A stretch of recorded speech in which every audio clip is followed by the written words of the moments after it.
Hawker উচ্ছেদ করতেছে পুরো দমে সরকার, পুরো ঢাকা ক্লিন করে ফেলতেছে হকার উচ্ছেদ করে, কিন্তু এটাই করতেছে ভুল।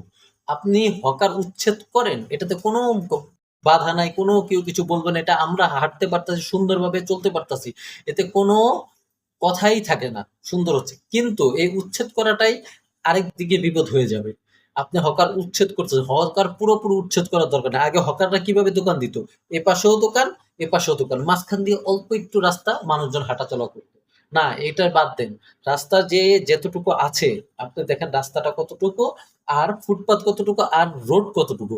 একটুখানি ফুটপাতের উপরে একটা একটা করে দোকান দেন সাইড দিয়ে, কারণ আমাদের মতো মানুষরা ওইখান থেকে কেনাকাটা করে। বড় বড় জায়গায় আমরা কিনতে পারি না। আবার যে মানুষগুলোকে আপনি উঠিয়ে দিতেছেন, এই মানুষগুলো কোথায় যাবে? সে মানুষগুলোর কর্মসংস্থানের ব্যবস্থা তো করতে হবে। এই মানুষগুলো এই ব্যবসা করেই খেতেছে। আজকে আমি যেখানে কাজ করি সেটা যদি বন্ধ হয়ে যায়, তখন আমি কিভাবে চলবো? তো এই জন্য হকারদেরকে উচ্ছেদ করা যাবে না। হকাররা হকারের রাস্তাতেই থাকবে, কিন্তু আপনি যে ফুটপাত আছে, ফুটপাতের থেকে আপনি 30% নেন, আর রোড থেকে 30% নেন। মানে যে চকিটা বসাবে, এই চকিটার 30% থাকবে আপনার ফুটপাতে, 30% থাকুক আপনার রাস্তায়। বাস এইভাবে করে এক সাইডে, দোনো পাশে না দিলে ওনারাও ব্যবসা করতে পারবে, আমরাও কেনাকাটা করতে পারবো, আর রাস্তাতে মানুষজন হাঁটাচলা করতে পারবে। কারণ অনেক মানুষ আছে ভাই, আমরা যখন অফিসে যাই, কাজে যাই, তখন আমাদের এত সময় থাকে না। আপনি তাদের আলাদা জায়গায় একটা ব্যবস্থা করে দিবেন যে আমরা হলিডে মার্কেট করে দিলাম, আমরা এই মার্কেট করে দিলাম, তোমরা ওইখানে গিয়ে কি করো, ব্যবসা করো। কিন্তু না ভাই, ওইখানে তো আমাদের যাওয়ার সময় থাকে না। আমরা পথে হাঁটতে হাঁটতে যাই, যাওয়ার সময় যখন আমরা কোনো কিছু চোখে পড়ে, আমাদের বাসার বাড়ির কোনো কাজের জিনিস, তারপরে চামচ, জামা কাপড়, এটা ওইটা হঠাৎ করে চোখে পড়ে যায়, তখন মনে পড়ে আচ্ছা এটা এখন কিনে নেই।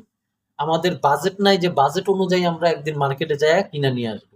তাই হকারদেরকে, আমার আমার মতামত হচ্ছে কি, হকাররা রাস্তাতে থাকাই আমাদের জন্য ভালো হয়। তাহলে আমরাও সুস্থভাবে সুন্দরভাবে কাজেও যেতে পারি, কোনো কিছু লাগলে সেটাও কিনে নিতে পারি। তা সরকারের উচিত এদিকে একটু ভালো বিবেচনা করে রাখা, একটু বুদ্ধি খাটিয়ে কথা বলা। কারণ সরকাররা থাকে কোথায়, বড় বড় জায়গায়, বড় জায়গায় মার্কেট করে। তারা আমাদের মতো তার এরকম চিন্তা করতে পারে না। আমাদের যে প্রধানমন্ত্রী তারেক রহমান ছিল, তিনি ছিল বিদেশে। তিনি বিদেশে থাকার সময় কি করছে, ওইখানের পরিবেশে সে চলাফেরা করছে। কিন্তু আমরা তো ভাই জনসাধারণ, আমরা তো এই পথ দিয়ে হাঁটি, এই পথ দিয়েই বাসার দিকে যাই। আর ওই মানুষগুলা, যে মানুষগুলা এখন ফুটপাত থেকে উচ্ছেদ করে দিতেছে, তাদের ফ্যামিলিতে কেমন অবস্থা হইতেছে। তো আমার উচিত, সরকারকে আবেদন আমাদের করা উচিত এটাই, যে ফুটপাত পথচারীরাও থাকবে, যে দোকান আছে তারাও যেন থাকে। তাহলে তাদের কর্মসংস্থানের ব্যবস্থা হলেও আমাদের উপকার। তো এখন সরকারের উচিত সুন্দরভাবে যেন তাদেরকে, ঠিক এই ব্যবস্থাটা যদি সরকার করে দেয়, তাহলে তারা সুন্দরভাবে ব্যবসা করতে পারবো। তাদের যে কর্মসংস্থান সেটাও থাকলো। আবার প্লেসটা কিন্তু অনেক ভালো ব্যাপার। আপনি যেখানে সেখানে আপনি একটা দোকান দিয়ে দিবেন, একটা আলাদা একটা জায়গায় দিয়ে দিবেন, সেখানে এরকম মানুষ রেগুলার যাওয়া আসা করে না, তাদের যে ব্যবসাটা হবে। হ্যাঁ?